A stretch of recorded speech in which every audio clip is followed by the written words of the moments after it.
Keistai besielginti vyrą prie generalinės prokuratūros prokuroras Kęstutis Vagneris pastebėjo bene pirmasis, kelios minutės po 10 valandos. Atrodė neįprastai. Kodėl? Neįprastai todėl, kad natūralu priėjo prie žmogaus, tai yra prie manęs, kuris sėdė automobilyje, aš jo nepažinojau, visiškai nežinau. Ir jis, reiškia, paplakšnojo, kalbėjo rusiškai,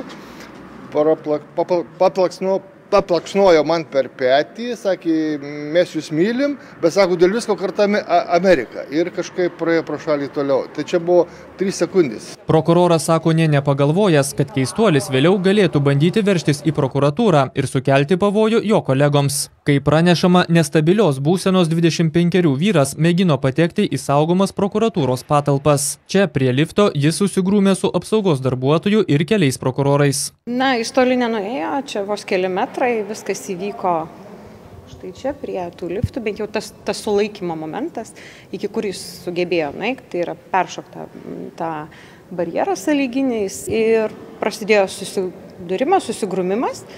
Sureagavo į triukšmą, į tai, ką mato kolegos, kurie atsitiktinai buvo čia vestibiulyje, puolė į pagalbą ir jie keliese sutramdė tą agresyvų vyrą.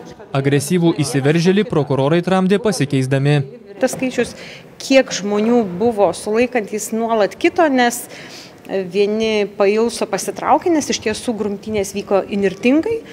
Tai jaunas, stiprus žmogus ir matyt paveiktas kažkokių galbūt medžiagų, jis tikrai labai su juo buvo sudėtinga. Liudininkai pasakoja, kad prokuratūrą puolęs vyras kalbėjo nerišliai, nesuvokė realybės. Manoma, kad jis galėjo būti apsvaigęs nuo narkotinių medžiagų.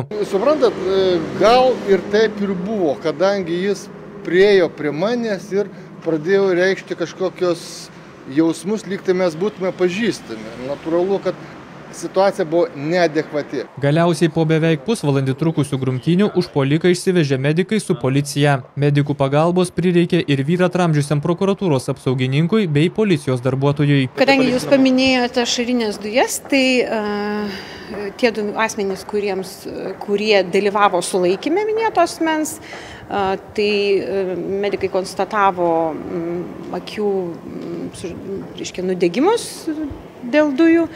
Ir taip pat vienas iš šių žmonių patyrė galvos traumą. Po apžiūros jie išleisti gydytis namo. Incidento aplinkybės dar tikslinamos, policija pradėjo tyrimą. Reporteris Arturas Paknys, Vilnius.